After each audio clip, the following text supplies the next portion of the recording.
Bonjour à tous, bonjour à toutes, je suis Louise Laspard du podcast La Clé des Champs, le podcast qui donne la parole aux agriculteurs. En cette rentrée, on démarre une série un peu spéciale puisqu'elle est consacrée aux rugbymen et women agriculteurs et agricultrices. Cela ne vous aura sûrement pas échappé, la Coupe du Monde démarre aujourd'hui en France. Dans ma vie perso, je suis une grande fan de sport en tout genre et je ne pouvais pas passer à côté de cette occasion pour partir à la rencontre de ces hommes et de ces femmes d'exception qui ont réussi à percer au haut niveau. La question centrale, comment être issu du monde agricole leur a permis d'être les sportifs qui sont aujourd'hui. C'est aussi l'occasion de les découvrir sous une nouvelle facette dont on entend souvent peu parler.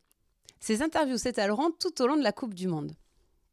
Et on démarre cette série en fanfare puisque j'ai l'immense plaisir de me rendre dans le village de Barlières, en Auvergne, pour partir à la rencontre de Jessie Trémoulière, joueuse emblématique du 15 de France de rugby et éleveuse laitière. Beaucoup d'entre vous connaissent Jessie pour la grande dame du rugby qu'elle est. Élue meilleure joueuse de rugby au monde en 2018 et meilleure joueuse de la décennie 2010-2020, elle a coché toutes les cases pour devenir une joueuse emblématique du rugby féminin au niveau mondial. Mais avant d'être tout ça, Jessie est agricultrice. Elle a grandi dans la ferme familiale et elle a récemment décidé de mettre un terme à sa carrière internationale pour venir travailler à temps plein sur l'exploitation et ainsi soulager son père. Ils ont 60 vaches laitières en bio et 280 hectares de culture majoritairement dédiés à l'alimentation des animaux. En arrivant, on a été accueillis par Serge, son papa, et puis Jessie est arrivée à toute berzingue sur son tracteur. Elle venait de finir de poser des clôtures. On a vraiment passé un super moment avec Jessie et son père. Ce sont des modèles de gentillesse et de simplicité. J'avais peine à croire que j'avais devant moi une star du rugby mondial. J'ai même eu droit à un cours de traite avec Jessie, et je vous cache pas, il reste encore du boulot, je vais pouvoir y retourner. Bref, je vous laisse en compagnie de cette agricultrice pas tout à fait comme les autres. Bonne écoute!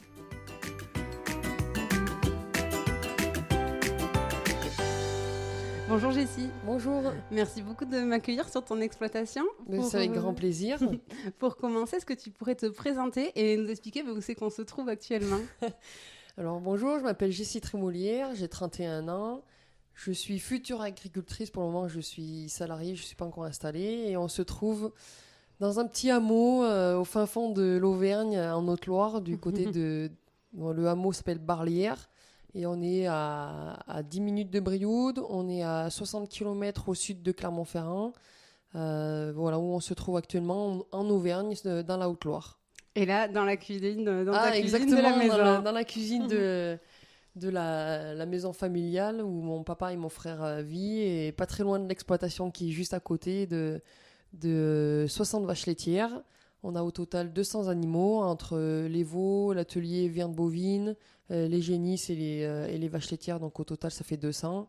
Et on a 280 hectares de surface. On a environ 80 hectares de céréales où on fait... Il y en a qu'on produit pour la vente. Ou après, c'est destiné pour si c'est panifiable ou pas. Et après, c'est destiné l'autre partie pour les animaux. On est à... Pareil, autant en 80 hectares, 80-90 hectares en luzerne, où on fait de l'ensilage de luzerne, du foin de luzerne pour nourrir aussi les animaux, l'enrubanage aussi. Et après, tout le reste, c'est destiné pour la pâture, pour le foin. Donc voilà, ça fait toutes ces surfaces, on en vend, le surplus, on le vend surtout les céréales. Après, tout ce qui est foin, enrubanage, ensilage, on le garde pour l'alimentation des animaux, surtout des vaches laitières. Quand c'est en période de sécheresse, voilà, comme actuellement où ça fait depuis le mois de mai, je crois qu'on n'a pas eu vraiment de pluie. Donc c'est vrai qu'actuellement on se gratte un peu la tête. Qu'est-ce que les animaux vont manger? Donc voilà, il faut qu'on s'adapte aussi là-dessus. Et donc voilà, nous on va dire que 98%, c'est tout, ça vient tout de l'exploitation. On n'achète rien de... vu qu'on est en agriculture bio aussi, on n'achète rien, à part l'aliment pour les jeunes bovins. Mais sinon, après, on n'a pas du tout d'achat au niveau de l'alimentation. Hein. Et la ferme s'appelle le GAEC des Pensées. Ouais, exactement. C'est un joli nom. C'est donc avant on était en ERL parce qu'il y avait mon papa. Donc l'histoire c'est que mes parents étaient agriculteurs, mon papa et ma maman. Après j'ai perdu ma maman jeune. Mon frère du coup il était salarié de l'exploitation et je sais pas, ça fait à peu près 5-6 ans qu'il s'est installé. Donc du coup il fallait créer un GAEC. Et c'est mon frère qui est geek des pensées parce que mon frère, il est toujours en train de réfléchir. Alors... Mon père, il voulait du sport. Et, mon frère, il a dit non, vous m'embêtez avec votre sport. Donc, moi, je pouvais pas trop rien dire parce que j'étais dans le sport et j'étais pas dans le RL ou le GAEC. J'étais salarié de la FFR, donc j'avais pas trop mon mot à dire. Et c'est vrai que mon frère, c'est exactement. Mon frère, il a dit non. Après, voilà, mon papa, lui, c'était l'avenir. Mon frère, c'est l'avenir. Donc, du coup, fais ce que tu as à faire. Et du coup, voilà, parce que la fleur, c'est vrai que le bio, faut toujours réfléchir. Donc, voilà, GAEC des pensées. Ouais, c'est joli. Et alors, toi, ça a été quoi le déclic pour toi de t'installer sur l'exploitation ? Alors, le déclic, il est venu assez tardivement, j'ai envie de dire, parce que c'est vrai qu'en 2011, j'ai connu ma première sélection avec le 15. Et après, c'est vrai que j'étais vraiment focus dans le monde du rugby, continuer en équipe de France, parce que voilà, c'était mon objectif, mon rêve. Et ça s'est réalisé, donc j'étais dans le monde du rugby. Après, j'ai quitté la ferme en 2015 parce que j'ai signé mon premier contrat professionnel avec le rugby à 7. Et qui dit rugby à 7, qui dit aller vivre à Paris, pas très loin de Marcoussis, au sud de Paris. Et pendant 4 ans, j'ai vécu là-bas, j'avais une maison là-bas, on s'entraînait tous les jours à Marcoussis. Bon, après, on voyageait aussi, il y avait les tournois, donc... ça m'a permis de sortir un peu de la ferme et de la France aussi. Et après, on nous disait, en tant que sportif de haut niveau, il faut bien manger, il faut surveiller notre alimentation, notre sommeil et tout. J'étais là, d'accord. Et bien manger. On mangeait à notre réfectoire de Marcoussis. On mangeait... après, moi, j'avais une maison, donc il fallait l'alimentation. Moi, je me la montais. Je me disais, mais à Marcoussis, bien manger, mais... donc, je discute avec le Ils mangent quoi, les Parisiens ? Je discute avec le cuistot. Vous travaillez quoi ? Ça vient d'où ? Je me disais, mais il y a un problème là. Je suis sportif de haut niveau et on me dit de bien manger. Et en fait, ce qu'il y a dans mon assiette... je pense que l'alimentation elle est meilleure en Auvergne, quoi. Et après, c'est vrai que le fait, donc il y a ça aussi que ça m'a vraiment fait beaucoup de réflexion. Et après, c'est vrai que je descendais très peu à la ferme et faire tous les jours du rugby, tous les jours. Au bout d'un moment, c'est vrai que c'était assez pesant. On n'arrêtait jamais. Enfin, on avait. Après, c'était mon choix. 3 semaines de vacances l'été, donc je revenais ici. Après, je repartais. Et c'est vrai qu'au bout d'un moment, ça commençait à devenir assez pesant. J'arrivais plus à me retrouver dans le rugby. C'est vrai que moi, j'ai toujours vécu en liberté, dans la nature, avec des animaux. Après, il y avait le rugby, mais je revenais assez souvent. Donc c'est vrai que la dernière année, elle était assez compliquée. Et je me suis dit, il faut que j'arrête. Je vais pas aller m'entêter dans ce qui me rend, entre guillemets, malheureuse. Et je sais que maintenant, ma vie... donc voilà, c'est vrai que ces 4 années m'ont beaucoup fait réfléchir et c'est là que je me suis dit, je sais ce que je veux faire plus tard, c'est être avec les animaux, être en liberté. C'est pour ça que je suis revenu après sur la ferme. J'ai gardé mon contrat avec la Fédération française de rugby, j'ai quitté le 7, j'y suis allé avec le 15 et après j'étais salarié à 50% sur la ferme. D'accord, ok. Et 50% avec la Fédé ? Oui, voilà, exactement. 50% Fédé, 50% la ferme. En 2019 et après en 2020 c'était 75 avec la Fédé, on nous a augmenté et 25 sur la ferme. Mais moi ce que je voulais, ce qui était important, c'est que j'ai un équilibre. Et ça aussi on apprend de la vie, on apprend de notre expérience et moi mon équilibre c'était pas que le rugby, c'était pas 100% le rugby à 7, c'était pas ou qu'une seule chose, que à la ferme. Moi, si je suis que à la ferme aussi, au bout de 2 mois, 3 mois, faut que j'ai quelque chose à côté. Donc, mon équilibre, voilà, c'était aujourd'hui, c'est le rugby et c'est la ferme. Je l'ai trouvé en 2019 et pour l'anecdote, quand j'ai quitté le rugby à 7, 2 mois après, on avait une tournée d'été. Et on me dit, mais Jessie, mais qu'est-ce qui t'arrive, enfin, t'as mangé du lion chez toi en Auvergne? Qu'est-ce qu'ils te donnent? Ils te nourrissent à quoi? Et c'est là juste, je me suis dit, je suis juste retourné chez moi. Je me sens bien avec mes animaux, avec la liberté, la nature. Voilà, c'est juste que j'ai trouvé mon équilibre et ça se ressent partout. Enfin, ça se ressent sur le terrain. En 2019, je me suis éclatée à la ferme, je m'amusais. Enfin, J'imagine que d'avoir l'activité à la ferme, ça te permet aussi d'avoir un regard plus de dire que le rugby, ça reste un sport, un amusement, et de le prendre plus comme tel en ayant quelque chose, même toi, de savoir que ton avenir, il est assuré derrière, quoi. De te dire, ça te permet aussi de dédramatiser peut-être sur le terrain et d'être plus légère, quoi, quand tu joues. ouais, enfin, même pas sur le terrain, mais en dehors. Enfin, au début, quand j'ai signé mon contrat, c'était pas vrai avec le 7, mais plus avec le 15. On nous a sensibilisés. Le double projet, il était important. Donc, on était à 50% en plus. C'était oui, tu as 50% avec la Fédé, mais on veut aussi que tu travailles ou que tu aies une formation pour assurer tes arrières. Et moi, je savais ce que je voulais faire, mais c'est vrai qu'on était très peu à être dans mon camp. On était sur 30 contrats, on était peut-être une dizaine. Donc, et c'est vrai qu'aujourd'hui, je vois les jeunes, bon, elles sont aux études, mais dès qu'elles finissent leurs études, elles arrêtent parce qu'elles veulent se concrétiser au sport. Oui, c'est bien beau, le sport, c'est éphémère, ça dure qu'un temps, mais le problème, c'est ça, quoi. C'est éphémère, ça dure qu'un temps. Qu'est-ce que tu vas faire si tu as une blessure? Qu'est-ce que tu vas faire si du jour au lendemain, tu n'es plus appelé? Enfin, c'est pas parce qu'on a un contrat avec la Fédé qu'on est sûr à 100% d'être sur le terrain. Donc, il faut aussi assurer ses arrières et je trouve que c'est bien plus intéressant. Le jour où j'arrête, je sais, j'en aurais gagné un peu avant parce que voilà, j'étais salarié de la ferme. J'ai pris petit à petit, moi, j'ai arrêté mon contrat fin juin. Je savais l'exploitation. Mon papa, à la Coupe du Monde, c'est lui qui m'appelait. Fais cette déclaration. Il y a cette vache qui a fait Vaud.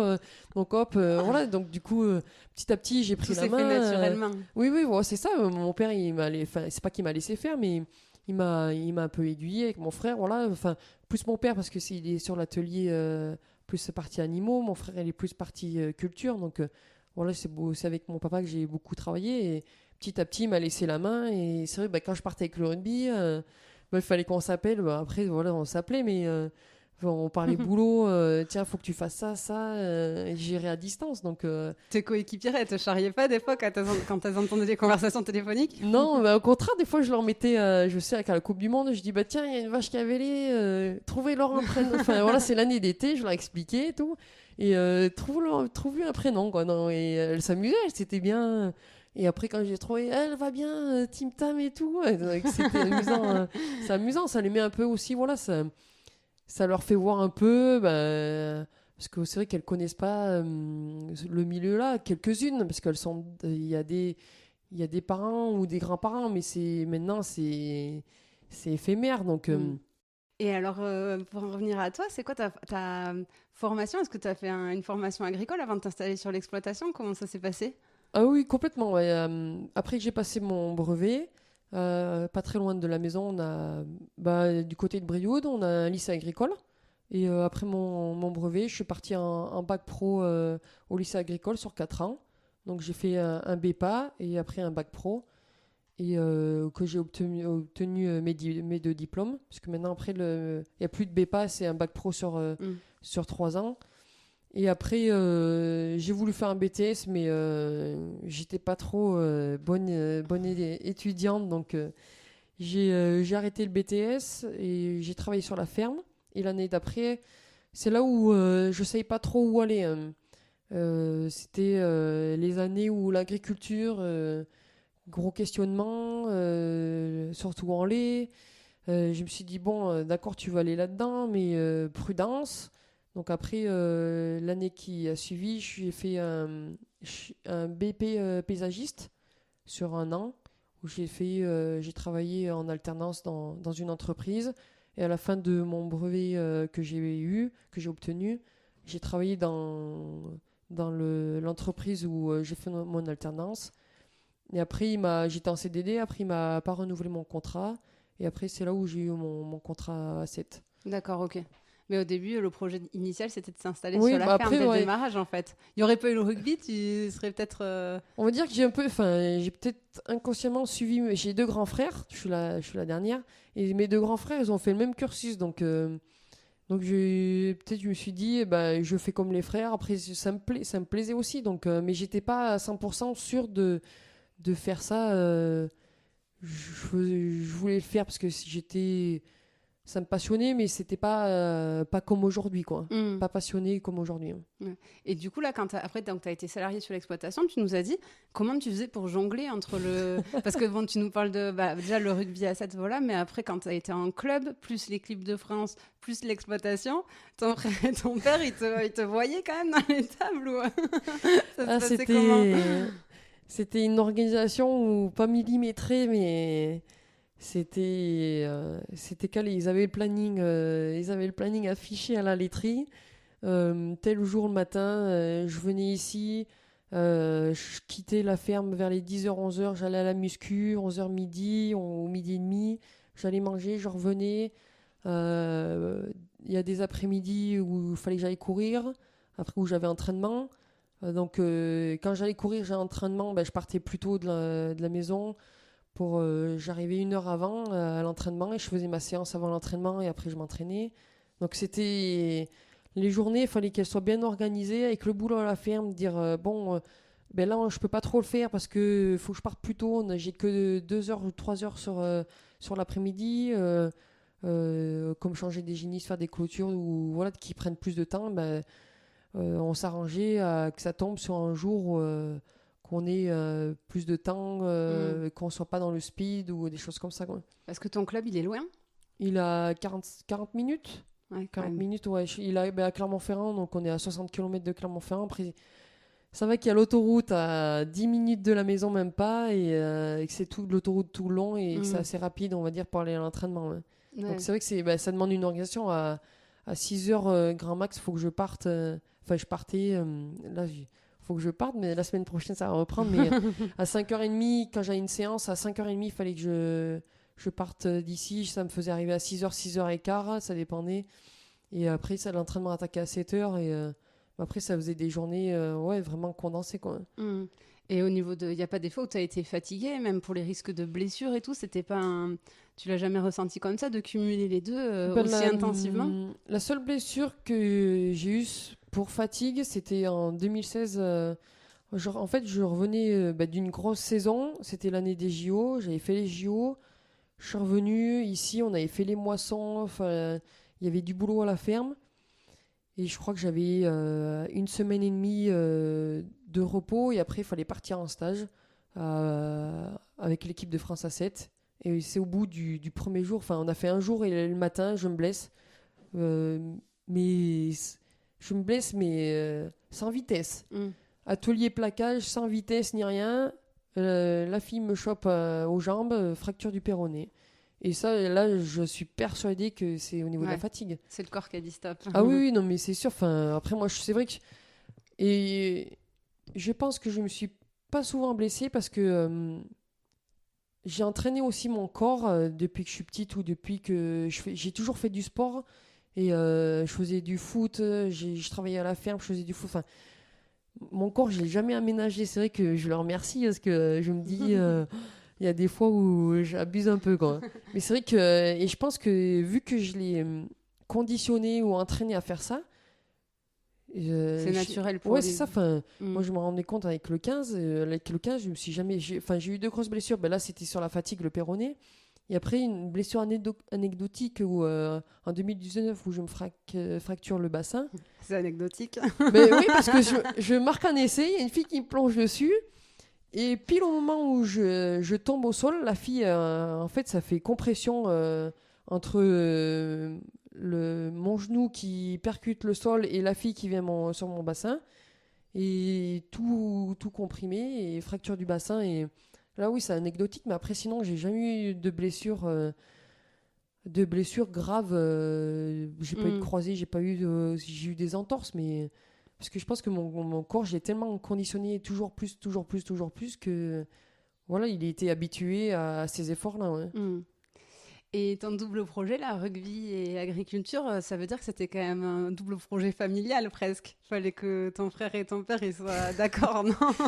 Ouais, parce que quand t'es pas à la ferme, j'imagine que le travail, il fallait le faire quand même. Mais bon, même si j'imagine qu'ils devaient être contents, ils devaient être fiers de tout le parcours que tu as fait en rugby, mais ils y ont aussi participé, quoi, d'une certaine manière. Ah, mais complètement. Enfin, ils ont participé, mais si l'exploitation elle en est là aujourd'hui, c'est pas grâce à moi, c'est grâce à eux. C'est eux qui qui l'ont fait tourner. On a un projet de bâtiment. C'est mon frère pratiquement qui a tout agencé, qui a tout réfléchi sur le bâtiment avec mon père. Mais voilà, c'est sûr, c'est grâce à eux. Moi, c'était juste de leur donner un coup de main. Bon, avant, ils s'en sortaient bien. Moi, je les aidais. Bon, ça soulageait surtout mon père, mais ça soulageait surtout les deux. Mais c'est vrai que moi, c'était plus là pour les aider, pour dire, bon, allez, si vous avez besoin d'aide, bah, je suis là un mois, je suis là 15 jours, je suis là, bah, cette période, je suis là de telle date à telle date. Et bien, on faisait en fonction, ok, ben on va faire ça, ça, ça, ça, ça. Et comme ça, moi, j'aurai un peu moins de boulot quand tu seras pas là. Donc voilà, c'était plus de l'aide pour eux que. Et pour moi aussi, ça m'investissait aussi sur la ferme. Enfin, tout le monde trouvait son compte, quoi. Ouais. Et bon, après, aujourd'hui, c'est plus vrai parce que maintenant, avec le nombre de. Parce qu'avant, je prends il y a 3-4 ans, et on n'avait pas le nombre de bêtes qu'on a actuellement et ni le nombre de surfaces. Enfin, on avait 50 hectares de moins. Et bah, petit à petit, bah, les choses évoluent aussi. Donc, et c'est bien parce que c'est dans le bon sens. Mais c'est pour ça aussi que j'ai arrêté le rugby. Parce que je l'ai vu à la Coupe du Monde de 2022, la préparation Coupe du Monde l'été, quand bah, il fallait que je le fasse ici à la ferme. Ça devenait. C'était pas une contrainte parce que je le vois pas du tout comme ça, mais. C'était exigeant. Les journées, je rentrais, j'étais vraiment. Enfin, la nuit de sommeil, je dormais, quoi. Et, et après la Coupe du Monde, je voyais que je pouvais plus faire les deux, quoi. Je pouvais plus faire. Je me levais à 6h30. Enfin, je veux bien me lever à 4h, mais au bout d'un moment, je me repasse quand. Donc, après, voilà, c'est des choix de vie aussi, que je regrette pas du tout. Et. Et c'est pour ça, après la Coupe du Monde, j'ai vu l'ampleur que ça prenait. Et je suis pas du tempérament à tricher, à dire, à pas m'entraîner, je vois pas pourquoi moi je m'entraînerais pas et la fille qui est en équipe de France, ou même qui est en club parce que qui s'entraîne plus que moi. Et voilà, au bout d'un moment, il faut être réaliste. Et même si l'envie, elle était là, j'avais envie de continuer. Même les filles me disent, mais pourquoi t'arrêtes? J'ai si t'as le niveau, t'es bien physiquement, t'es bien dans le rugbystiquement, t'as pas baissé. Je fais, ouais, mais il n'y a pas que ça. Il n'y a pas que ça Enfin, il faut pas regarder que ce côté-là, quoi. Au bout d'un moment, il faut être réaliste. Je peux plus m'entraîner comme avant. Et la muscu, comme je disais, ça fait 1 an que j'en ai pas fait. Donc voilà, c'est le boulot qui a pris le dessus, mais naturellement, j'ai envie de dire. Voilà, je suis arrivé à 30 ans. J'ai fait 12 ans en équipe de France. J'ai vu beaucoup de choses. J'ai pesé le pour et le contre. Et je me suis dit, l'équipe de France, allez faire quoi? Un tournoi de 6 nations de plus? Qu'est-ce que ça a apporté de plus dans ma vie? Qu'est-ce que c'est finalement Mais, un tournoi de 6 nations en équipe de France? Non, mais c'est malheureux à dire ça, mais c'est vrai qu'il y a peut-être une petite jeune à dire, bah punaise, elle. Mais non, Charlie, je vois ce que tu non, veux dire. mais la petite jeune qui m'écoute, mais elle le verra, j'espère pour elle elle fera une belle carrière, mais faut pas faire les choses, j'aime pas faire les choses pour faire, quoi. Oui. Puis faire l'année de trop aussi. Ouais, l'année de trop, ou aller chercher une blessure. Enfin voilà, il y a tout ça aussi. Enfin, voilà, c'était le bon moment, peser le pour et le contre. Et puis là, les filles, elles sont en stage, mais ça me manque pas. Je vois le mois d'août qu'elles vont faire, c'est stage, de repos 3 jours, stage. Oh, mais moi, j'ai autre chose à faire. Hein. Non, après voilà, c'est comme ça. Je le savais quand j'ai signé. Hein, je sais que c'était éphémère, ça allait durer. Après, je savais pas que ça allait durer autant de temps. Donc c'est pour ça faut aussi relativiser et prendre en considération aussi le palmarès. Et 12 ans en équipe de France, c'est pas tout le monde. Donc voilà, place aux jeunes. Maintenant, les jeunes arrivent, il y a des qualités, il y a de l'envie et qu'elles foncent, quoi. Et ça. T'es au tournant là parce que tu viens de mettre fin à ton contrat fédéral et tout, mais parce que de l'extérieur, ça pourrait paraître difficile d'avoir été autant dans la lumière comme tu l'as été, hein, parce que tu as quand même été élue meilleure joueuse du monde en 2018, meilleure joueuse de la décennie de 2010-2020, enfin, tu es une joueuse emblématique du rugby féminin. Et de se retrouver à l'ombre, à l'étable, en fait, où tu es toute seule, quoi. Enfin, c'est vraiment des milieux qui sont diamétralement opposés. Et ça, toi, ça se fait naturellement ou tu le ressens, quoi, ce passage vraiment de la lumière à l'ombre, quoi, pour le coup. Ça, c'est juste le caractère. J'ai jamais été un tempérament à mettre de l'avant. Enfin, quand j'ai eu le trophée de 2019, il y a plein de gens qui m'ont dit, mais 1 an ou 2 ans après, mais moi, ce que j'ai aimé, c'est que tu es resté toi-même, tu es resté naturel. Et j'ai fait, mais à quoi ça sert d'aller se pavaner, d'aller se montrer, de changer de mentalité? J'ai dit, ça m'apporte rien. Et je suis pas dans un tempérament. Et la preuve, je suis pas sur les réseaux sociaux. Je suis pas. Il y en a plein. Quand j'ai eu le titre de meilleure joueuse du monde, mais Jessie, mets-toi là-dessus et tout. Je fais non, j'ai pas changé ma vie parce que j'ai eu un titre. Donc voilà, c'est le tempérament qui était comme ça. Je suis pas quelqu'un qui est extraverti. Voilà, je fais ma petite vie tranquille. Je donne mon maximum au rugby féminin. J'ai donné mon maximum. En équipe de France, j'ai donné à chaque fois mon maximum. Et voilà, sans pas trop faire de bruit, mais ce qui était bon pour moi. Et c'est pour ça que ça m'a pas gêné de me retrouver tout en haut avec le rugby. Et maintenant, être à la ferme où c'est tout pas en le haut même, avec tes vaches. voilà. Tes vaches qui t'attendent. C'est celle qui me le donne maintenant. Mais il n'y a pas de caméra, il n'y a pas de journaliste, il n'y a pas quelqu'un pour me dire ouais, voilà, je suis la une ou à la télé. Non, je suis pas. J'ai fait mon temps. Maintenant, voilà, je fais ma petite vie tranquille. Je suis pas là pour prendre de la place. Je suis pas quelqu'un qui va prendre de la place ou qui va faire de l'ombre à quelqu'un, quoi. Et alors, tu as décidé de t'installer là? C'est quoi le projet d'installation? Du coup, tu remplaces ton père dans le GAEC, c'est ça? Oui, arrivé à 68 ans bientôt, hein, fin du mois, du mois d'août, parce qu'on est au mois d'août. Donc oui, puis ça fait maintenant quelques années où ça commence à tirer, surtout que là, il y a eu... Il est très en forme encore, on l'a croisé tout à l'heure, il est plein d'énergie. Ah oui, là, oui, il est... parce qu'il se donne à 100%, voilà, c'est nos tempéraments, on se donne à 100%, on est passionné, on aime ça, et quand il y a du boulot, on y va, donc... Et c'est vrai qu'en 2019, il avait eu un gros souci de santé. Donc là, ça l'avait bien diminué. Et là, il fait le boulot pour moi. Il m'a jamais interdit. Il m'a jamais dit, ben non, va pas en équipe de France ou arrête de suite parce que il avait eu ce souci de santé ou qu'il était fatigué. Non, là-dessus, il m'a laissé faire. Et après, voilà, l'arrêt de ma carrière aussi,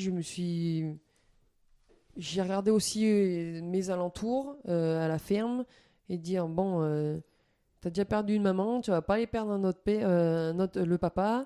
Tu prends en considération aussi ton environnement familial et voilà. Après, c'est vrai que avec des discussions, au bout d'un moment, il m'a juste averti, il m'a dit je veux pas que tu fasses de choix, mais voilà, c'est vrai que moi, ça commence à diminuer, je commence à fatiguer.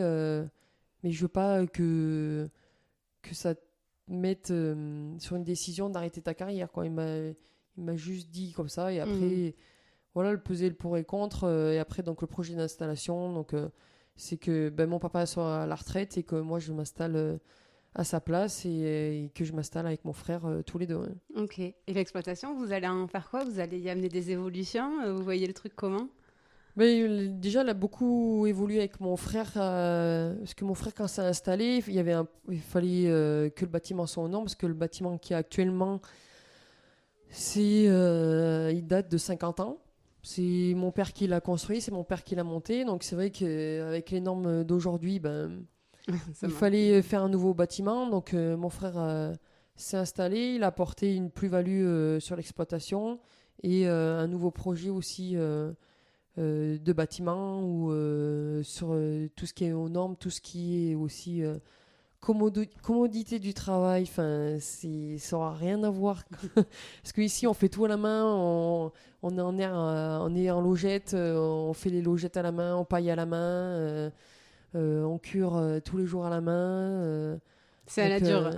Ouais, c'est à la dure. Après, voilà, ça forge aussi un caractère. Donc voilà, il y a normalement, d'ici, j'espère janvier, février, enfin début d'année prochaine, on mettra normalement tous les animaux seront dans ce bâtiment avec un projet de robot de traite. D'accord. Donc là pour le coup, j'ai fait un peu le forcing, donc là c'est bien. Pour aller aux entraînements. Oui, exactement. Ouais. Même pas. Il y a les entraînements, mais quand je vois le nombre d'hectares Et quand on fait du foin, il faut que je rentre à 5h, 5h30 pour rentrer les bêtes. T'as pas fini. Et mince, le foin, il est mouillé. Enfin, c'est vrai que de ce côté-là, ça va... Parce que du coup, pour ceux qui connaissent pas, le robot traite, les vaches vont à la traite quand elles veulent, elles passent au robot, il traite et ça donne plein de données aussi sur... Exactement. J'ai l'impression qu'on peut... une agricultrice m'a montré ça la dernière fois, mais on peut passer sa vie sur les tableaux Excel pour regarder quelle vache a donné combien de lait, l'évolution... oui, après c'est bien parce que ça permet... on évolue aussi, il faut évoluer avec notre temps, il faut évoluer avec les projets aussi de l'exploitation et... on voit que la traite, ça prend énormément de temps. Donc, on a dit là-dessus, avec l'évolution qu'il y a eu, on passe avec des robots de traite. Et ça, je pense que c'est une très belle évolution parce que ça va demander beaucoup plus de surveillance, d'attention aux animaux. Et il y a un réel suivi au niveau des vaches par vache, au niveau, un réel suivi vache par vache. Enfin, nous, aujourd'hui, ça, on ne peut pas se le permettre. Et... aujourd'hui, on traîne nos vaches. Il y a le laitier qui récolte le lait tous les 2 jours. Et après, il fait des prélèvements. Et là, je l'explique aux gens qui ne connaissent pas. Et en fait, on est payé par la coopérative pour la qualité du lait. Donc, le laitier, il arrive, il prend un échantillon tous les 2 jours. Il prélève... il y a tant de germes, il y a tant de leucocytes, il y a tant de cellules, il y a tant de TP, tant de TB, tout ça, tant de matières grasses. Et en fonction de ces résultats, on est payé donc classement A, B, C. Et si sur la moyenne du mois on est en C, on est moins payé que si on était en A. Donc nous, le lait, c'est notre revenu principal. Et grâce au robot, on pourra mettre des vaches entre guillemets qui sont contaminées par des cellules et on pourra de suite les mettre de côté et du coup on pourra s'améliorer sur la qualité du lait, moyenne générale. Voilà, la qualité du lait, même si ce lait est consommable, nous on le boit, il n'y a pas de souci là-dessus, hein. Mais pour nous ça sera encore une plus-value sur notre fiche de paye où on sera un peu plus rémunéré au niveau du lait, quoi. Et c'est vrai que ça, tous les jours, on ne peut pas le surveiller parce qu'on a un contrôleur qui fait tous les mois et ça varie. Il y a une vache, elle va être peut-être à 100 000, enfin c'est rare, mais à 1000 et peut-être que le lendemain, elle va être à 10, quoi. Et c'est vrai qu'avec le robot, ça, on peut... le détecter tout de suite. Il y a même des alertes. Oui, voilà, exactement. Il y a des alertes. Et c'est ça qui est bien dans l'évolution, c'est qu'on peut contrôler les vaches jour par jour. Voilà, s'il y a une mamite, de suite, on peut le voir.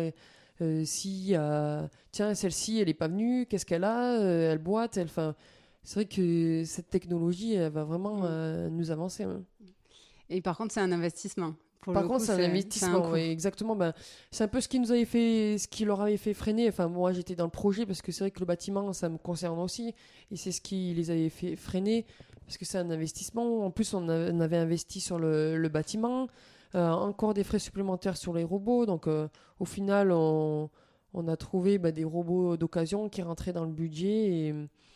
Et après, voilà, avec les arguments, le pour et le contre aussi, on a dit, tant pis, ça sera un autre investissement parce que c'est pas 15 000 ou 20 000 euros un robot. Donc c'est vrai que c'est un gros investissement. Et après, c'est des contacts avec le CER, avec la banque, voir si dans la comptabilité ça passe. Et après, on sait que derrière, il faudra aller travailler. Donc, après, c'est des métiers intéressants. C'est le métier intéressant. Donc... mais c'est vrai que c'est des gros investissements. C'est pour ça qu'on augmente... C'est entre 100 et 150 000 euros, un robot de traite. Oui, 150 000 plus que 100 000 d'ailleurs. Oui, complètement. Complètement. Là, encore nous, on est sur de l'occasion. Donc, de l'occasion, 150 000 du neuf, on double largement. Donc, du coup, là, c'est avec ces robots, avec le bâtiment, on augmente le troupeau parce que le lait, c'est notre rémunération. Donc, on augmente le troupeau pour amortir toutes ces charges. De combien de vaches, du coup ? De plus 20 ou plus 30. Ok. Plus 30. Donc autour de 80, vous aurez 80-90, ouais. On a la place pour 90. Après avoir Si les 2 robots 90, normalement, ça passerait. Voir comment tout fonctionne avec 80-90 vaches laitières. Si le climat aussi nous le permet, parce que c'est pas le tout d'avoir des animaux, mais il faut aussi les nourrir. Et il faut de l'eau. Et il là, en faut France, de vous en l'eau. avez pas. Et il y a des communes avoisinantes qui sont ravitaillées par des camions-citernes. Donc, du coup, c'est pas le tout de. Oui, on investit, on va augmenter notre troupeau, mais il faut aussi pouvoir. Enfin, c'est pas. L'activité lait nous rémunère, mais si elle nous rémunère, notre rémunération, c'est pour aller acheter de la nourriture derrière. À Enfin, l'extérieur, parce que tu peux plus la produire sur la ferme. voilà, exactement. Enfin, au Faut bout d'un trouver un moment, équilibre. là, les comptes, ils seront Il y a plus un bons. problème. Donc, ouais. Les comptes seront plus bons. Donc, du coup, là, c'est trouver le juste milieu. Et ben, si ça passe pas avec 90, eh ben, on va baisser le cheptel. Et voilà, on va pas aller s'endetter sur des gros investissements aussi, quoi. Mm. Et justement, ça m'amène à la minute économie du podcast. À qui vous vendez le lait? Coopérative Sodial. Ok. Donc, on en a une pas très loin à Brioude qui collecte, qui ont des grandes citernes. Et après, il va à Montauban. D'accord. À Montauban. Et après, vu que nous, on est en bio et on fait de la raclette ici, enfin, il y a la fromagerie fait de la raclette, mais principalement, nous, vu qu'on est en bio, ça part à Montauban. Et le bio traverse une crise en ce moment. Et le lait bio particulièrement, il y a plusieurs fois dans l'année où le prix au litre du lait bio a été au même prix que le lait conventionnel. Ouais. Vous avez été touché par cette crise ou ici, vous avez été plutôt épargné? Parce que je sais qu'en fonction des coopératives, Exactement. Ouais. on est plus ou moins épargné. Et bah, c'est quand même pas un contexte idéal pour s'installer à ce niveau-là. Ouais, en fonction des entreprises, Sodial, quand on avait signé un contrat, après ça reste qu'un contrat, il y avait la rémunération bio, fallait qu'elle soit à plus de 60 centimes le litre par rapport au conventionnel. Donc, nous, on s'est jamais retrouvé vraiment D'accord. à l'équivalence du conventionnel. On a toujours eu cette marge-là parce qu'on a signé un contrat avec la coopérative pour ça, mais c'est vrai qu'on a vu le prix diminuer largement par rapport aux autres années sur le bio, où avant il y avait une considération de plus 100 euros de différence par rapport au conventionnel, et là on voit qu'on est pratiquement à équivalence. Donc c'est vrai que les 100 euros, c'est sur 1000 litres? sur les 1000 litres, ouais, sur les 1000 litres. Et c'est vrai que ça pose questionnement de se dire le lait en plus, j'ai envie de dire, on a perdu des marchés aussi. On avait un gros marché, enfin je dis mais c'est Sodial avait un gros marché avec le lait infantile au Japon. Maintenant les contrats sont revus, on a perdu le marché. Donc du coup c'est pour ça qu'ils ont diminué le prix. Et c'est vrai qu'en fait on est dépendant des marchés et des consommateurs. Parce que les consommateurs, s'ils n'achètent pas le lait, le beurre, les yaourts, tout ce qui tourne autour du laitage, et ben moins de ventes. Ouais. Du coup, le prix de l'achat il diminue. C'est diminue le jeu de parce l'offre que et de la demande, quoi. Voilà, c'est ça, parce que le problème c'est que le lait, ils vont en faire quoi? Donc la coopérative, donc du coup ils nous diminuent et nous on n'a pas de pouvoir là-dessus, on a rien à part des discussions de dire et trouver des solutions, mais on n'a pas de pouvoir à dire ben non, si on refuse, ok d'accord, on passe pas, vous vous débrouillez. J'avais interviewé Louis Vessy, qui est un éleveur laitier. Il m'avait dit, moi je suis pas inquiet parce qu'un jour les gens ils viendront à la ferme pour chercher les produits laitiers tellement qu'il n'y aura plus d'éleveurs laitiers, donc mais complètement. Nous, il y en a qui viennent, ils viennent toutes les semaines, ils prennent 6 litres, il y en a un, il prend 10 litres, il y en a un, il passe un peu plus tous les jours, il prend 3 litres. Enfin, voilà, nous, on a du monde régulièrement qui vient à la ferme et c'est sûr qu'ils viendront. Et moi, je les incite à venir que par eux-mêmes, ils voient la différence que ça sort du pied de la vache, qu'ils prennent leur bouteille, qu'ils le goûtent, et quand ils vont en grande surface, qu'ils le goûtent. Et qui, là, ils se posent des questions, qui réfléchissent « Ah oui, mais pourquoi il n'a pas le même goût? Et pourquoi il est différent? Et pourquoi lui, je le digère mieux que lui ?» Et voilà, peut-être que au bout d'un moment, j'espère que ces consommateurs-là, ils ils vont avoir un raisonnement plus poussé qu'aujourd'hui et qui vont venir directement aux producteurs. Et de toute façon, c'est par ces gens-là. Enfin, moi, je dis c'est les consommateurs qui ont le monopole de tout aussi. S'ils vont arrêter du jour au lendemain dans Oui, aux grandes surfaces. Ils ont un vrai impact. Ils s'en rendent pas exactement. forcément compte, Ah non, mais ils ils ont s'en un rendent vrai pas impact compte, sur mais- les agriculteurs en fonction de ce qu'ils consomment, effectivement. Exactement. Si du jour au lendemain, ils arrêtent d'aller à grande surface, tiens, je vais voir mon producteur, lui il fait fruits et légumes, tiens, j'en ai pas loin, il fait du lait, il fait de la viande. Et je pense que le porte-monnaie, je suis désolé, mais il va peut-être plus se porter que les grandes surfaces. Parce que qu'on me dise pas que c'est plus cher que d'aller directement chez le producteur que les grandes surfaces, ça c'est un autre débat, mais. Et c'est. Il y a moins d'intermédiaires, donc mécaniquement. Ah, mais bien sûr, de toute façon, il y en a toujours un qui en profite et qui augmente les prix. Nous, on l'a vu avec le lait, on avait un distributeur de lait, on a arrêté parce que ça prenait trop de temps. Et on avait un distributeur, il y a une coopérative bio qui voulait. Et on a dit, mais on le vend 1 euro au distributeur de lait, on va pas le vendre 1,50 € chez vous. Enfin, et la cohérence, elle est où? Enfin, le gars, il va venir au distributeur venir l'acheter à 1 euro et pas 1,50 € dans votre coopérative. Enfin, et c'est là où on voit encore que il y en a qui en profitent. Et nous, on l'a fait parce que le producteur, on voulait qu'on y retrouve, et le consommateur aussi. Ouais. Que tout le monde retrouve son compte, quoi. Oui, bien sûr. Et avec ton frère, vous répartissez les tâches comment? On se les répartit naturellement, j'ai envie de dire. On sait que chacun a son domaine. Mon frère a les cultures, moi j'ai plus la partie animale. Et c'est de l'échange. Lui, il s'occupe aussi tout ce qui est ration, tout ce qui est ration des animaux. Et après, c'est de la communication. Moi, je m'occupe des animaux. J'y attention, là, faut faire attention à ça. Tiens, dehors, elles ont plus à manger. Où est-ce qu'on les met dans le prochain pré, c'est lequel Voilà, c'est de la communication et on se répartit. Lui, il viendra pas dans les animaux et moi, je suis plus à l'aise, on va dire, avec les animaux qu'un C'est ce que tu tracteur. préfères, Donc, les animaux? ah ouais, j'adore. Hein.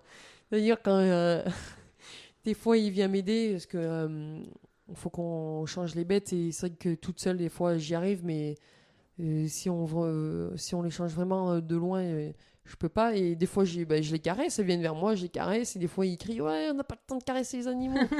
Ça fait partie du métier, j'ai envie de dire. Enfin, t'es bien content qu'elles me suivent et regarde, Oui, pour regarde les où je t'emmène. manipuler derrière. Voilà, exactement. Donc, mais on va dire que voilà, chacun a vraiment son domaine de prédilection et que lui, il est vraiment plus à l'aise avec les tracteurs, les outils. Moi, il n'y a pas de souci, je les conduis, mais Oui, on t'a vu arriver à toute berzingue avec le tracteur tout à l'heure. ouais, j'étais un peu en retard, donc je dis mince, faut pas que je les fasse attendre. Mais voilà, après moi, je fan, voilà, je fais les travaux qu'il y a à faire, mais c'est la vidange, faut pas, c'est lui qui le fait.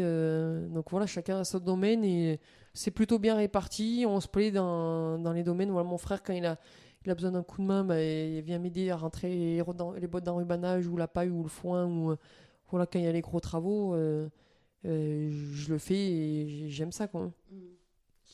Et je vais revenir un peu sur le lien entre rugby et agriculture. Mais en quoi, pour toi, ça t'a aidé d'être issu du monde agricole à performer dans le rugby, à faire la carrière que tu as faite? Est-ce que tu penses que d'être issu de la ferme, ça fait partie des trucs qui ont fait que tu as réussi en rugby? Alors, est-ce que ça y a fait des fois, j'ai envie de dire oui, ou. Enfin, après, c'est le tempérament, mais je pense que ça y a fait. C'est la ténacité, c'est jamais rien lâcher. Enfin, quand on manipule des animaux, on veut montrer déjà qui. C'est moi qui commande, c'est moi je vais t'emmener où je veux. Et si lui, il a décidé autrement, voilà, c'est être tenace et dire non, je suis là et je vais t'emmener là. Voilà, quand on change les animaux, même dans le métier. Il y a du boulot, ok, c'est se lever à 6h30, d'aller traire, d'aller faire le quotidien et c'est être besogneuse, c'est jamais renoncer, c'est de la réflexion aussi parce que certes c'est un métier mais faut pas le faire bête et méchant.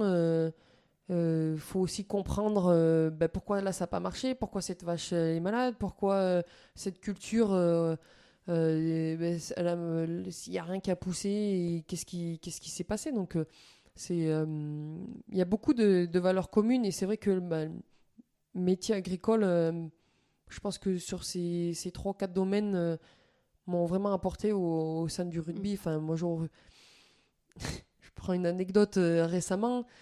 Sur des séances de physique, c'est vrai que il y a des jeunes, j'avais 30 ans, les jeunes elles étaient derrière, mais moi j'étais devant parce que voilà, toujours à y aller, toujours travailler, toujours y aller, et c'est ce qui m'a apporté, ce que la ferme m'a apporté. Enfin, on faisait en équipe de France, on faisait des séances de rugby, mais haute intensité.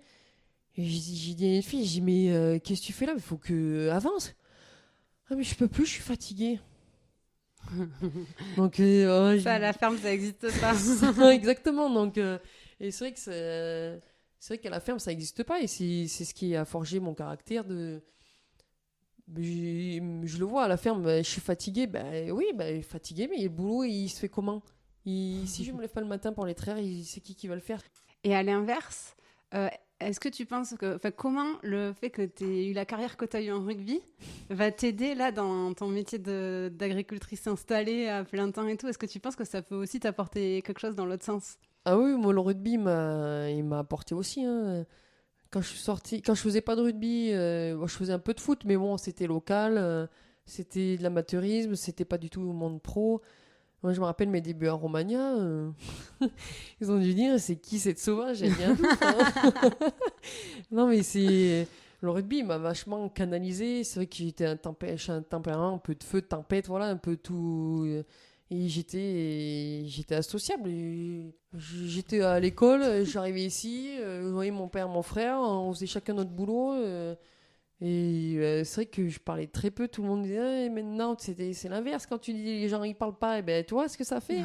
Donc c'est bien, au moins on se rend compte de ce qu'il faut pas faire, tu dis ah ouais j'étais comme ça Ouais, ça t'a ouvert. Ah oui, mais c'est quand l'ouverture d'esprit avec le rugby ça m'a c'est et même faire en fonction des autres parce que c'est vrai que l'on dit ouais toi tu m'agaces arrête de faire comme ça mais et le rugby ça marche pas comme ça, c'est faire en fonction des autres.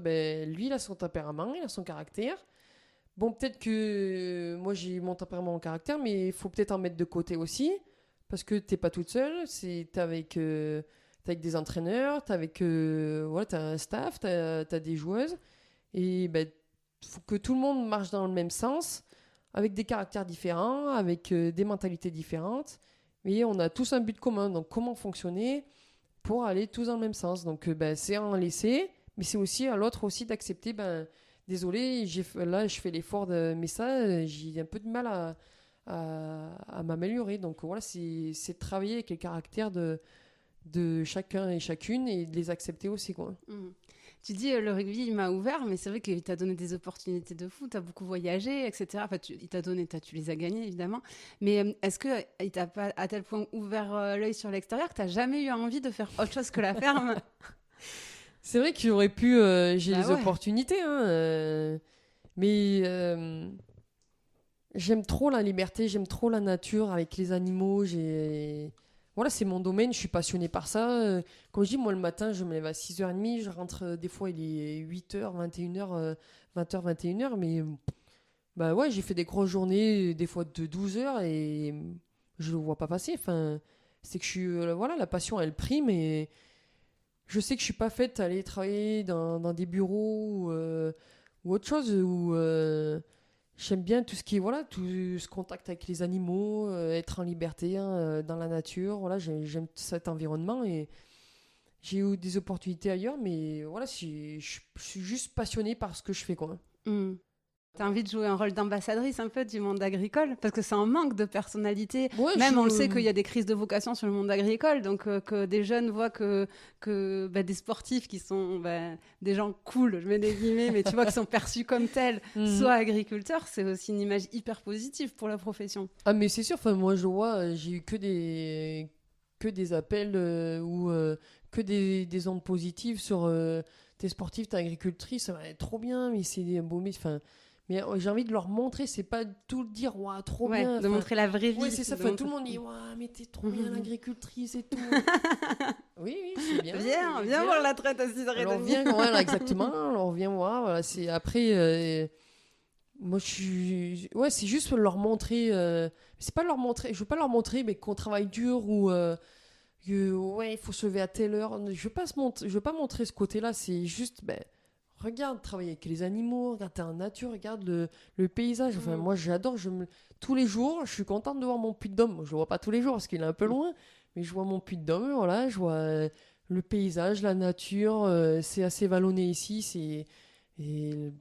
C'est génial. Et puis, enfin, regarde le lait, comment il est produit. Nous, on travaille comme ça, on fonctionne comme ça. Regarde nos animaux. Tu veux le caresser, caresse-le, tiens. Voilà, regarde.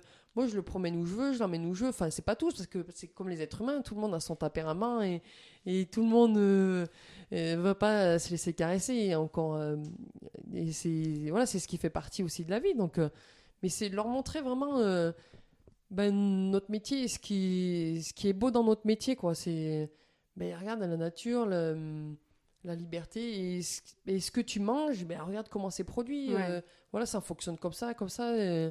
Mais je veux pas, je suis pas là à dire, ouais, pour avoir ça, je me lève à 6h30. Je veux pas montrer ce côté-là. Oui, du qui tout, vient naturellement parce que tu t'aimes ton métier. Ouais, et exactement. qu'il faut le faire. Il y en a, ils se lèvent à 4 heures. Enfin, comme je dis, il y en a, ils se lèvent à 4 heures, ils sauvent des vies. Il y en a, ils sont pompiers. Il y en a, ils opèrent tous les jours, ils sauvent des vies. Ils montent, enfin, voilà, ils font ça parce qu'ils sont par passion. Ils vont pas dire, ouais, moi, je fais ça. Non, pas du tout, quoi. Pas du tout.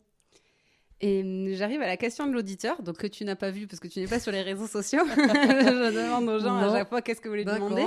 Et donc c'est Hélène qui te demande, vous évoluez dans des milieux qui ont été très masculins, l'agriculture et le rugby. Est-ce que vous n'êtes pas fatigué de devoir faire votre place en tant que femme? C'est une bonne question, ça. Et en plus, je suis dans un milieu masculin parce que j'ai 2 grands frères. Ouais. Et malheureusement, j'ai perdu ma maman à 14 ans, donc... J'ai évolué dans un milieu masculin tout au long de ma vie, pratiquement. C'est comme le boulot, c'est comme c'est comme le travail à la ferme, c'est comme le rugby aussi. Il a fallu se battre parce que moi, j'ai connu les premières années de rugby où j'étais pas sous contrat, où quand j'étais avec mon employeur, il fallait poser mes congés. Il fallait regarder mes heures sup, tiens là j'ai tant d'heures sup, ça passe là, et après c'est prélèvement, voilà, c'est des congés sans solde, donc ça fait partie du quotidien, mais c'est encore plus beau parce qu'on se bat voilà pour faire notre place. Et c'est dans le monde agricole, mais dans le monde de l'usine aussi. Enfin, c'est partout pareil. Oui, mais là, tu les as cumulés quand même. Là, je les ai bien accumulés. Là, j'ai bien été chercher les deux domaines. Avant, je faisais du foot, c'était pareil. Donc, c'est vrai que encore plus le milieu agricole. Mais parce qu'avant, c'est vrai que c'est beau parce que les mentalités évoluent, la société évolue. C'est vrai qu'avant... t'es une femme, tu es agricultrice, c'est vrai que c'était mal vu. Pourquoi et quoi? Et aujourd'hui, moi je vois, il y en a de plus en plus. Donc j'ai pas trouvé que c'était une difficulté, mais il fallait faire sa place. Et vu que j'ai le tempérament à faire ça, j'en démordrai pas. Et pour moi, ça n'a pas été compliqué, mais il fallait se battre, quoi. Il fallait se battre. Très bien. Eh bien, écoute, on arrive à nos rubriques de fin. Alors, j'ai préparé 2 rubriques, une qui s'appelle le portrait croisé et l'autre du tac au tac. Alors, le portrait croisé, c'est je vais te poser une question. Il faudra que tu me donnes une réponse pour l'agriculture et une réponse pour le rugby. D'accord. Ok. Alors, ton meilleur souvenir? Mon meilleur souvenir à l'agriculture, j'avais 10 ans. Enfin, meilleur souvenir, c'est le souvenir qui me reste. J'avais 10 ans et on chargeait un lot de bêtes. Il y avait un taureau dedans. Et le taureau, il monte et il décide de faire demi-tour. Et il me fonce dessus. Et il y avait mon père et ma mère me disent « Jessie, enlève-toi !» Et moi, j'avais un bâton dans les mains. Je dis « non, je vais pas m'enlever. » Et là, je lui donne un grand coup par la tête. Demi-tour, pouf, dans la remorque. Merci d'avoir 10 ans, maîtrise le taureau. Ouais, après, c'était là, inconscient. Je le ferai aujourd'hui, je pense que je m'enlèverai. Là, c'est vraiment l'inconscient et C'est le tempérament l'instinct. aussi. Enfin, le tempérament, moi, c'est vrai qu'à ces âges-là, j'étais, tu vas voir si je vais pas y arriver. Et ouais, ça fait partie d'un souvenir que j'ai et que je raconte parce que ça fait partie aussi du tempérament et, Oui, carrément. euh, et ce souvenir, je peux même emmener l'endroit, le lieu. Je sais où c'est. Hein. Et le rugby, après, c'est pas évident d'en sortir un parce il y en a pas, ou il y en a plein des bons souvenirs, mais je dirais, je le dis toujours, mais France-Angleterre à Grenoble en 2018 où je marque l'essai de la gagne et surtout en battant les Anglaises à la maison et derrière on fait le Grand Chelem, donc c'est vrai que c'est un moment marquant, surtout 2018 où j'étais au top Ouais, de mon tu niveau, volais. donc ouais, c'était vraiment un beau souvenir. Ouais. Ton pire souvenir? Mon pire souvenir, j'aime pas dire pire parce que Ouais, ton moins bon, allez. Ou un pas très bon. pas très bon. Ouais. Ceux-là, enfin, c'est pas que je les squeeze, mais à la ferme, j'en ai pas. Ah si, récemment. Un que t'as pas oublié, c'est bon. Ah, lui, j'ai pas l'oublié, non. Là, à l'inverse, j'étais toute seule et on changeait des bêtes de près. Il y a une vache qui veut monter et au final, j'étais derrière. Et elle décide de reculer et j'étais derrière. Elle marche sur mon pied, elle pivote. Et là, je dis c'est bon, elle m'a cassé le pied, quoi. Et je suis resté avec un pied gonflé pendant une semaine. Allez, Et j'en ai encore des séquelles, là. c'est marrant parce que ton meilleur souvenir et ton pire Oui, souvenir, c'est la même chose, c'est mais ça, ça. c'est pas fini pareil. Exactement. Ouais, c'est pour ça. Et, après, c'est pour ça que j'ai pas vraiment de pire souvenir de. Et au rugby? Au rugby, mars 2017, je me fracture le bassin. Sauf qu'on met un mois pour trouver ce que j'avais. À la radio, ils ont loupé. C'était la première chose que j'ai passée comme examen et ils l'ont pas vu. Et c'est qu'après, j'arrive en Marcoussis, je monte tous mes examens et il regarde la radio et il le voit. Et donc, ça a fait un mois de retard. Donc, je me blesse en mars, je me fais opérer en avril. Et il y a la Coupe du Monde en août 2017. Et après, bah, je fais tout pour revenir. J'étais à Cap-Breton pour faire ma rééducation. Après, à Marcoussis, je fais tout. On me sélectionne. Je fais pas la prépa Coupe du Monde avec les filles. Et on me sélectionne. Et à la fin, on me dit ben non, désolé, Jessie, tu partiras pas à la Coupe du Monde. J'étais mais en forme. J'étais à Cap-Breton. J'étais 4 semaines. À Marcoussis. Et c'est là où 2018, c'est pour ça que j'explose aussi, je pense, parce que j'étais vraiment en forme physiquement et Ouais. dans tout, quoi. J'étais à 100%, les feux étaient ouverts, donc c'est la pointe de déception de ma carrière. Ouais, Ouais, j'imagine la frustration quand on ouais passe des après- mois à bosser pour revenir et que ça passe pas. mais bon, j'ai aucun regret parce que j'ai tout donné de mon côté, donc voilà. Tes mentors, si J'en ai, t'en as. j'en ai pas parce que j'ai envie de dire que tout le monde m'apprend dans la vie. Je vais te dire, bah, je me démerde toute seule. Non, après, au rugby, j'ai eu Johnny Wilkinson, j'ai eu Brock James par les postes, mais parce que Johnny Wilkinson, au tir au but, il excellait, c'était le métronome, mais tout le monde m'a appris dans la vie, j'ai pris des bouquins, voilà, j'ai lu le bouquin quand j'étais blessé de Johnny Wilkinson, j'ai pris le bouquin de Claude Onesta, enfin voilà, il y a un autre sport et un autre domaine, il n'était pas du tout joueur et j'ai croisé dans la vie des gens qui m'ont apporté énormément, donc voilà, j'ai pas vraiment eu de mentor parce que je suis partisan que tout le monde m'apprend, que ce soit en bien ou en mal, enfin cette personne, non, j'ai pas envie de faire ça, elle m'apprend au final et c'est pour ça que je me suis dit, en fait, non, j'ai pas besoin de mentor, c'est que tout le monde m'apprend dans la vie, quoi.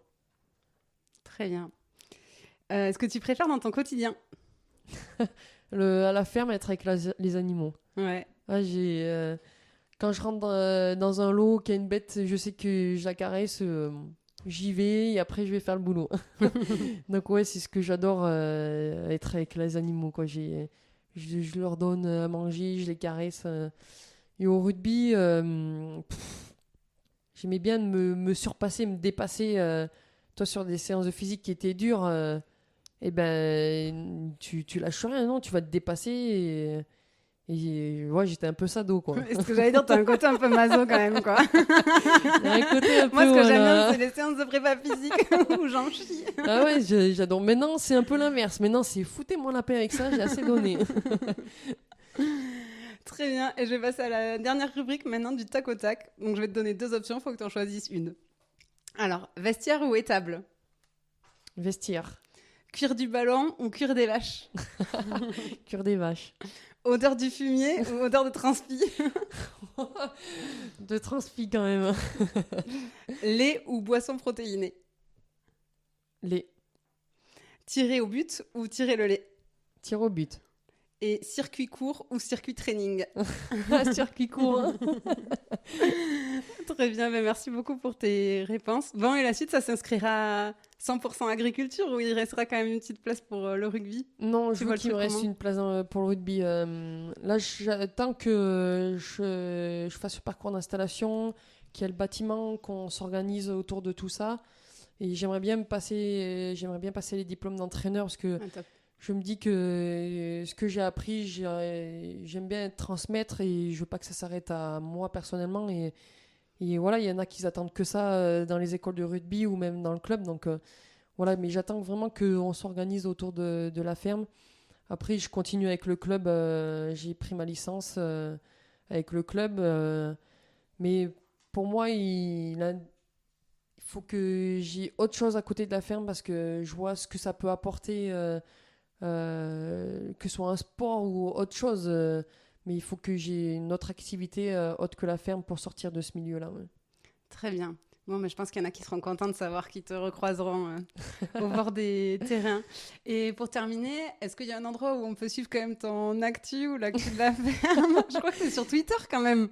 Je suis Un sur peu. Twitter, mais on va dire que je poste pas grand-chose, quoi. Mais ouais, c'est vrai que je suis pas très réseaux sociaux aussi, donc je les accueille avec grand plaisir la ferme. Alors là, il n'y a pas de souci, je serai heureuse de les accueillir. S'ils veulent venir à la ferme, la porte est toujours ouverte. Très bien. Bon, bah, écoute, merci beaucoup Jessie pour ton temps. C'était vraiment sympa. J'ai passé un super moment. Merci à toi, c'était vraiment très agréable de partager sa passion. À bientôt. Et voilà, c'en est fini pour aujourd'hui. Vous souhaitez aller plus loin dans la découverte de l'agriculture ? Si vous êtes dans une entreprise qui travaille au contact du monde agricole, sachez que la Clé des Champs propose des formations à cet effet. L'objectif ? Mieux connaître les réalités du métier d'agriculteur pour vous permettre de mieux performer dans votre job. Après avoir suivi un module e-learning où des experts reconnus vous expliquent les enjeux auxquels est confronté le monde agricole, vous partez passer une journée en immersion à la ferme avec vos collègues et maximum par groupe de 5 pour un véritable vie-ma-vie d'agriculteur. L'occasion de passer de la théorie à la pratique et de profiter d'un temps d'échange privilégié avec l'agriculteur qui vous reçoit. Plus d'informations et inscriptions sur www.laclédeschamps-podcast.fr. Et avant de partir, dernière chose, si le podcast vous plaît, n'hésitez pas à lui mettre une note 5 étoiles ou à en parler autour de vous. Ça m'aide énormément à faire connaître le podcast. Merci beaucoup et je vous dis à très très vite.